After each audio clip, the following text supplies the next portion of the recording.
अप्पी आमची कलेक्टर या मालिकेच्या पुढच्या भागात आपल्याला पाहायला भेटू शकते की अर्जुनने अप्पीला फुलं दिल्यामुळे अमोल आणि अप्पी हे दोघंसुद्धा खुश असतात. अप्पीच्या मनात अर्जुनला आपल्याबद्दल काही भावना आहेत का असे वाटू लागते आणि अमोल आपल्या वडिलांनी मा आणि बाबांमधलं भांडण मिटलं म्हणून खूप खुश असतो. तो त्यांचे भांडण मिटवण्याचे प्रयत्न करतच असतो. अप्पी या अर्जुनने दिलेल्या फुलांमध्ये गुंतलेली असते. अमोल हे बघून खूप खुश असतो. अर्जुन कामाला निघाला की अमोल बाबांना थांबवतो आणि म्हणतो की बाबा.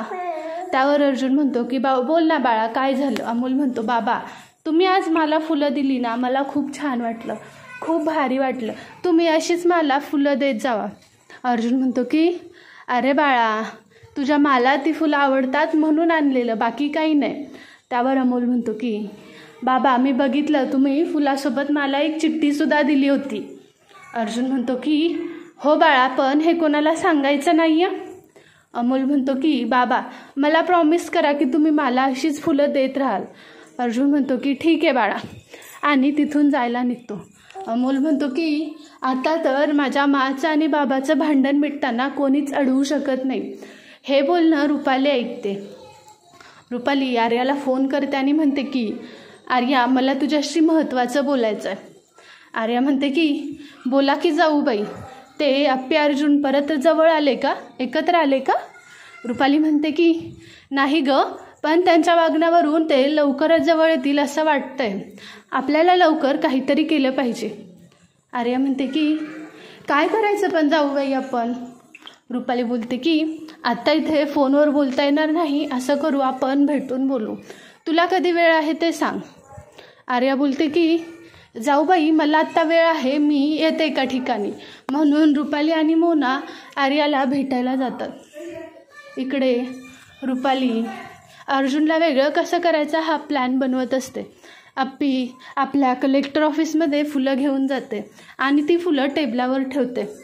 सारखं राहून राहून त्या फुलांकडे बघत असते. हे बघून गायतोंडे म्हणतात की मॅडम आज तुम्ही खूप खुश दिसताय आणि तुम्ही त्या फुलांकडे सारखं बघताय. तुम्हाला ती फुलं अर्जुन साहेबांनी दिलीत ना? अप्पी लाजून म्हणते की हो गायतोंडे. गायतोंडे म्हणतात की अप्पी अपर्णा मॅडम काहीही म्हणा, तुम्ही कितीही दूर झालात तरी तुमच्या दोघांचं प्रेम हे डोळ्यातून दिसून येतं. अप्पी म्हणते की हो गायतोंडे, पण काय करणार, नियती आमच्यामध्ये असं काही खेळ खेळते की आम्हाला नियतीच्या पुढे जाता येत नाही. आम्हाला करायचं वेगळंच असतं आणि होतं एक दुसरंच. गायतोंडे म्हणतात की मॅडम पण तुम्ही दोघं एकमेकांसाठीच बनलेले आहात. काहीही झालं तरी तुम्ही दोघं एकत्र येणार याच्यावर माझा पूर्ण विश्वास आहे. अप्पी म्हणते की गायतोंडे हे जर झालं ना तर तुमच्या तोंडात साखर पडू.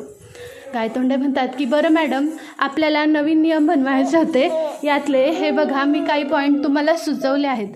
अप्पी म्हणते की अरे वा गायतोंडे, तुम्ही तर खूप छान काम केलं की, माझं अर्धं काम तुम्ही कमी केलं. गायतोंडे म्हणतात की थँक्यू मॅडम. इकडे रुपाली मोना एका ठिकाणी पोहोचलेले असतात. तिथे आर्यासुद्धा रुपालीची वाट बघत असते. रुपालीला बघितल्यानंतर रुपाली आर्याजवळ जाते आणि म्हणते की अगं आर्या, तुला माहीत आहे का आज अर्जुनने अपर्णाला फुलं दिले. आर्या म्हणते की काही जाऊ बाई, अर्जुनने अप्पीला का फुलं दिली? रुपाली म्हणते की अगं त्यांचं काय चालतंय ना काहीच कळत नाही. काल रात्री असे अचानक रात्री गेले काय, आले काय, फुलं दिली काय आणि खुश झाले काय, काय करायचं ना काही कळत नाही. त्यावर आर्या म्हणते की या दोघांचं लवकरच काहीतरी केलं पाहिजे, नाहीतर हे दोघं खूप जवळ येतील आणि मला काही करतासुद्धा येणार नाही. रुपाली म्हणते की आर्या तू असं काही करू शकत नाहीस का गं की तू अर्जुनला अप्पीपासून लांब ठेवशील आणि तो जरा तिच्यापासून लांब जाईल, त्याचं सगळं काम अप्पीपासून लांब होईल. आर्या म्हणते की जाऊ बाई, खरं तर ना हे असंच केलं पाहिजे, तुम्ही फक्त बघत राहा आता मी काय करते ते. असं म्हणून ती म्हणते की जाऊ बाई माझ्याजवळ एक प्लॅन आहे, आणि ती रुपालीला प्लॅन सांगायला सुरुवात करते. रुपाली म्हणते की अगं आर्या एक नंबर प्लॅन आहे, तुझं डोकं एवढं कसं चालतं का? आर्या म्हणते की जाऊ बाई मी अशीच इन्स्पेक्टर झालेले नाही आहे. रुपाली म्हणते की चला आपण आपल्या प्लॅनला सुरुवात करूया. असं म्हणून ते आपल्या घरी जातात. आर्या अर्जुनपाशी स्टेशनमध्ये जाते आणि त्याच्यासमोर जाते अर्जुन म्हणतो की अगं आर्या काय झालं, तू अचानक इकडे का आलीस? त्यावर आर्या म्हणते की अर्जुन माझं तुझ्याकडे काम होतं. अर्जुन म्हणतो की बोल आर्या काय झालं? आर्या म्हणते अर्जुन अरे माझी आई गावाला गेलेली आहे आणि तिथे खूप एमर्जन्सीमध्ये मला जावं लागणार आहे, तर मला असं वाटतं की तू माझ्यासोबत यावंस.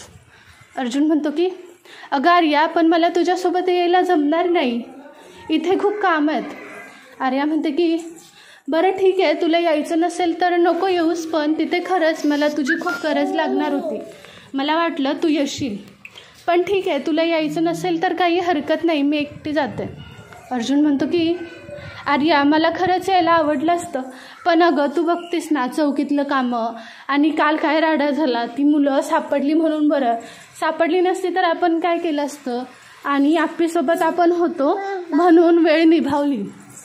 आर्या म्हणते की खरं तर आप्पीला तुझी काहीच गरज नव्हती, तिनं एकटीनं खूप छान हँडल केलं आणि मला आता असं वाटतंय की तुलाच माझ्यासोबत यायचं नाही. अर्जुन म्हणतो अगं आर्या तसं काही नाही. आर्या म्हणते मग तसं काही नाही तर चल ना माझ्यासोबत, आपण 2 दिवसात माघारी येऊ.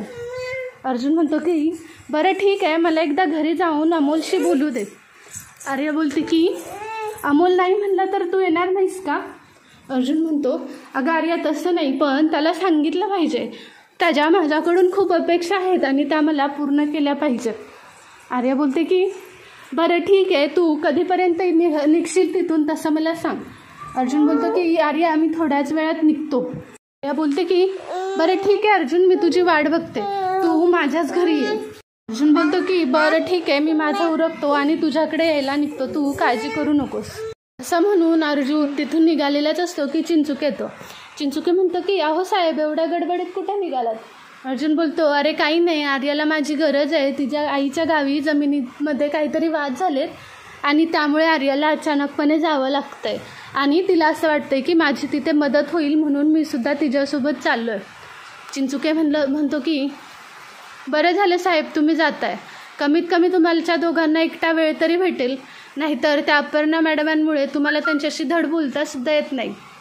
अर्जुन बोलतो की चिंचुके अरे अपर्णा काही बोलत नाही की तिच्याशी बोलू नको, पण अशी वेळसुद्धा भेटत नाही ना. चिंचुके म्हणतो की अहो तेच तर साहेब, मला हेच म्हणायचं आहे की तुम्हाला अपर्णा मॅडमांच्यातून वेळच भेटत नाही. अर्जुन बोलतो की बरं ठीक आहे, आता मला निघावं लागेल, खूप उशीर झाला आहे आधीच. असं म्हणून तो घरी जायला निघतो आणि इथेच आप्पी कलेक्टरचा भाग संपतो. तुम्हाला आपल्या चॅनलचे अपडेट्स आवडत असतील तर लाईक, शेअर आणि सबस्क्राईब करायला विसरू नका. थँक्यू.